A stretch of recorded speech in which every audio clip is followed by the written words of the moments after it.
Joniškio žemės ūkio mokykla tradiciškai naujuosius metus pradeda dėkodama tiems, kurie buvo šalia praėjusiais. Surengtas jau kelintą kartą mokyklos organizuojamas padėkos koncertas. Jo metu įteiktos net 8 nominacijos už pasiekimus, paramą bei bičiulystę.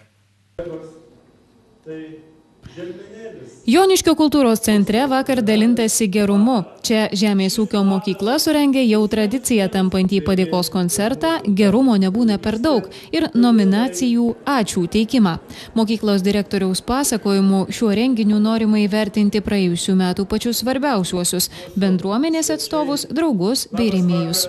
Kadangi mokykla negali egzistuoti be draugų, be geradarių, kurie mokyklai ištiesia pagalbos ranką, organizuojant įvairius renginius, priemonės, skatinant mokinius, realizuojant įvairiausius didesnius ir mažesnius projektus.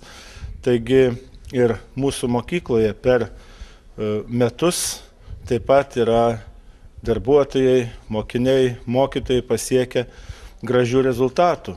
Šventinio vakaro metu teiktos net 8 nominacijos ir specialiai šiems apdovanojimams sukurtos statulėlės. Net keli apdovanojimai liko pačioje žemės ūkio mokykloje.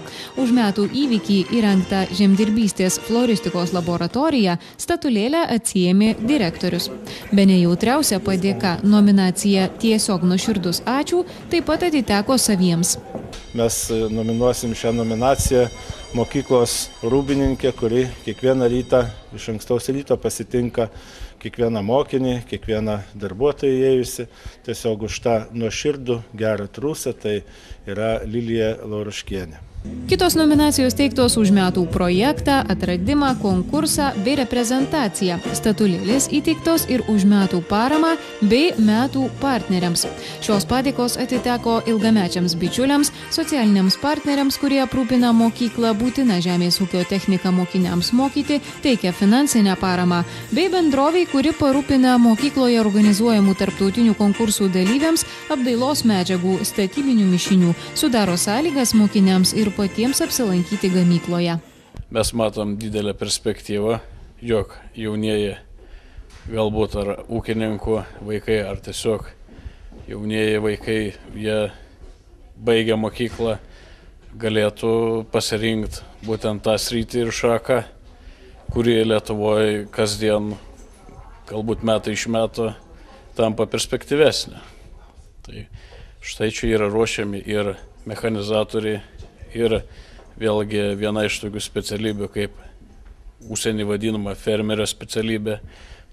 Ir mes suprantame ir palaikome šios mokyklos idėją. Mes matom didelę perspektyvą, jog jaunieji, galbūt ar ūkininkų vaikai, ar tiesiog jaunieji vaikai, jie baigę mokyklą, galėtų pasirinkti būtent tą sritį ir šaką, kuri Lietuvoje kasdien, galbūt metai iš metų, tampa perspektyvesnė. Tai štai čia yra ruošiami ir mechanizatoriai, ir vėlgi viena iš tokių specialybių, kaip užsienį vadinama fermerio specialybė. Ir mes suprantame ir palaikome šios mokyklos idėją. Padėkos koncertas "Gerumo nebūna per daug" pirmasis Joniškio žemės ūkio mokyklos 25-mečio, kurį žadama švęsti rugsėjį, renginių.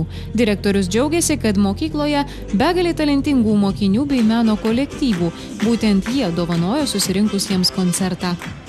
Viktorija Grušaitė, Paulius Lebedis, Šiaulių televizijos žinios.